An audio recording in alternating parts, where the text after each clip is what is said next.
ಕೃಷ್ಣಪ್ಪನವರು ಸ್ಥಾಪಿಸಿದ ಕರ್ನಾಟಕ ದಲಿತ ಚಳುವಳಿಗೆ 50 ವರ್ಷಗಳ ಸಂಭ್ರಮೋತ್ಸವ ಕಾರ್ಯಕ್ರಮವನ್ನು ಆಗಸ್ಟ್ 7 ಬುಧವಾರದಂದು ಬೆಂಗಳೂರಿನ ಡಾಕ್ಟರ್ ಅಂಬೇಡ್ಕರ್ ಭವನ, ಮಿಲ್ಲರ್ಸ್ ರಸ್ತೆ, ವಸಂತನಗರದಲ್ಲಿ ಬೆಂಗಳೂರು ಚಲೋ ಕಾರ್ಯಕ್ರಮವನ್ನು ಆಯೋಜನೆಯನ್ನ ಮಾಡಿದ್ದು, ಹೆಚ್ಚಿನ ಸಂಖ್ಯೆಯಲ್ಲಿ ಗುಬ್ಬಿ ತಾಲೂಕಿನ ದಲಿತ ಸಂಘರ್ಷ ಸಮಿತಿಯ ಪದಾಧಿಕಾರಿಗಳು, ಮಹಿಳೆಯರು ಹೆಚ್ಚಿನ ಸಂಖ್ಯೆಯಲ್ಲಿ ಆಗಮಿಸಬೇಕು ಎಂದು ದಲಿತ ಸಂಘರ್ಷ ಸಮಿತಿಯ ಜಿಲ್ಲಾ ಸಂಚಾಲಕಿ ಲಾವಣ್ಯ ತಿಳಿಸಿದರು.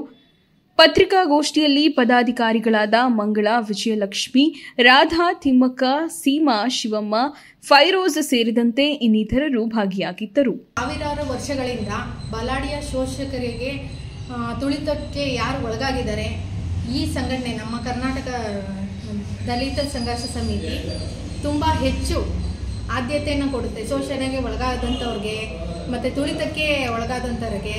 ಹಾಗಾಗಿ ಪರಿಶಿಷ್ಟ ಜಾತಿ, ಪರಿಶಿಷ್ಟ ಪಂಗಡದವ್ರಿಗೂ ಸಹ ಹಕ್ಕೊತ್ತಾಯಗಳನ್ನ ದಾರಿ ಮಾಡಿಕೊಳ್ಳಲಿಕ್ಕೆ ಆಶಾಕಿರಣ ಆಗಿದೆ.